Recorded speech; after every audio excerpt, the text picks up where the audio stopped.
Today we're going to share 5 tips with you that will help you have a much better experience on your first date with people, feel more confident and clear, and get a better sense of whether there's a real compatibility between you and them so that you know whether you want to go on a second date. And if you stay here till the end, I got a 6th tip for you that's going to change the game. Tip number 1, let go of the future. Too often, we're totally wrapped up in where things might go, what might happen. It's pretty classic for a person to enter a first date with this premeditated list of desires and longings. And all of that's really beautiful. You know, it might sound something like, I want to be intimate with somebody, or I want to get married, I want to have this beautiful family. And all of these desires are obviously beautiful and perfectly human. And if those are really loud and dominant in our inner space on a first date, it can actually be a form of sabotage. And one of the reasons that we get so occupied with the future is because we're not sure it's going to happen. And we create all this anxiety and angst, which actually makes it even less likely that the things that we want to have happen. So take a deep breath, notice all the things that you think or you wish or you hope will happen, let those all go, and just go on the date. It's going to be okay, I promise. Tip number 2 is let go of the past. And so I'm going to speak to this one with a personal story. So in my earlier dating years, the first 3 women that I ever dated in a serious capacity all cheated on me in the relationship. And I noticed that in my future engagements with women, the pain point kept circulating up over and over and over again, and I kept projecting what happened in my past relationships onto my present moment partnership. And it can be a slippery slope because when that pain stimulus arises in the body, it can feel so real and truthful. We can go into a place where we project that pain point onto the current partner that we're with. And that isn't always the most accurate source of what's true and real in the moment. And so there's a total wisdom to tracking the pain points and conditionings of our past relationships and do the housekeeping necessary in our mental and emotional worlds so that we're projecting that on our current partner as little as possible, if at all. So if we carry the past into the present with us, we can't see the present. It's great to know that we have a past. It has memories to it, it has thoughts and feelings and beliefs to it, and we don't need our past to be present, to show up, to really see and be with someone, to let them really see and be with us, and to find out, what does it mean for us to be together? We can't do that with the past, so let it go and enjoy yourself. Number 3, don't perform.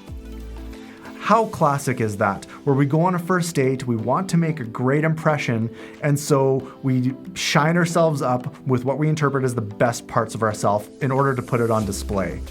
But it's not really us. It comes out of something real and that I think is good, which is we want to be healthy, successful, wonderful people. You know, I think it's inherently that we want to be a positive contribution to our world. And so we have this part of us that wants people to feel that way about us, that we're good and that we're worthwhile and that we're attractive and that we're funny and that they want to spend time with us. The trouble is that if we get into performance, if we get into being and doing things that are not authentic for us, even if someone likes us for that, they're liking us for something that we're not. The real reason that we do that is because we don't believe that who and what we are as is enough. And nothing kills romance and intimacy and connection like someone who's all wrapped up in a belief that they're not good enough. So, you know, there may be lots of work for you to do around putting to rest that piece of I'm not good enough. But in terms of a first date, what I would just encourage you to do is spend a little time getting clear that you're good with you. And you don't need to be and do anything different than that for someone else to see that there's value there. Tip number 4 is create an environment where connection can take place. Something that I view as a little bit of a mistake is taking a first date out to something like a movie or like a theater performance of some sort. Like while those might be really fun and you might have shared interest in both of those things, and they totally have their place in the dating world, in a first date, what will actually optimize our ability to see if there's compatibility, if there's like a true and meaningful connection there, is to actually be in an atmosphere where dialogue and conversing can happen freely, not a place where that can be a little bit more restricted like a theater. Communication and relationship, it seems obvious. But actually I want to tell you a story, and I get why people don't create an environment for connection, because connection and intimacy can be confronting. There's vulnerability there, there's intimacy. I was on this is years ago, I was on a date. I met this woman online, and we went on a date, and I've done a lot of workshops and a lot of personal development work, and I've done a lot of different kinds of exercises where you're really present with someone, you're with them, there's a lot of eye contact. And so that's just my way, I do that. And on this date, about 3 or 4 minutes after we sit down, she says to me, "Don't look at me." Huh? What? I was like, okay. And so then I found myself trying to talk to her while I didn't look at her. And I got that for her it was intimidating or intense, or she thought it was too much eye contact, whatever was going on. But it's just true that not everyone is able and ready to show up for an open, present, connected interaction. And that's okay. For me, that's what a first date is for. It's for us to kind of get into the same space and be together and look at each other and go, what's this other person in front of me, and what are they like, and what are they into, and how does it feel to be with them? So one of the ways that we can really help with that kind of authentic connection and getting a deeper, better sense of whether someone's a fit for us is to pick activities and environments that are suitable for presence, connection, and interaction. And tip number 5, and possibly one of the more important ones, is it's important to slow down. When we're going on a first date with people, we can have all types of uncomfortable sensations arising for us in our emotional sphere. Anxiety, nervousness. There might even be mental stories running of worthiness. Am I worthy of this person? Like some type of worthiness story could be running. And so we really want to do our mental and emotional housekeeping in a way where our inner space is as tidy as possible. This will help us stay more present, grounded, centered, and more available to the connection that might want to arise in the moment. It's really okay if you're feeling a lot of nervousness, even if the person is right there in front of you, to just take a deep breath.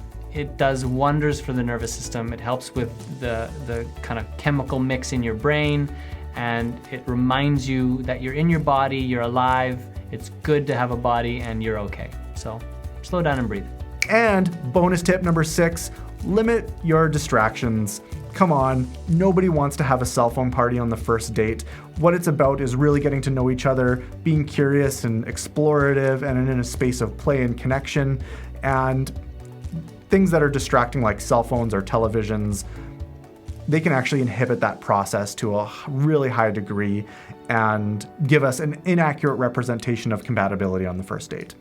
And if we spend our first minutes and hours with someone constantly checking out our phone, searching things, texting other people, it does send a message. It's like, this phone kind of has me. These distractions are more interesting to me than you are. It's not really the message we want to send. So if you're someone who really easily and naturally comes into relationship and communication and presence with people, it's probably not going to be an issue. But if you're someone who is often on your phone, and you notice that it's easy for you to get distracted and go down rabbit holes in terms of your phone, check yourself. Phone off.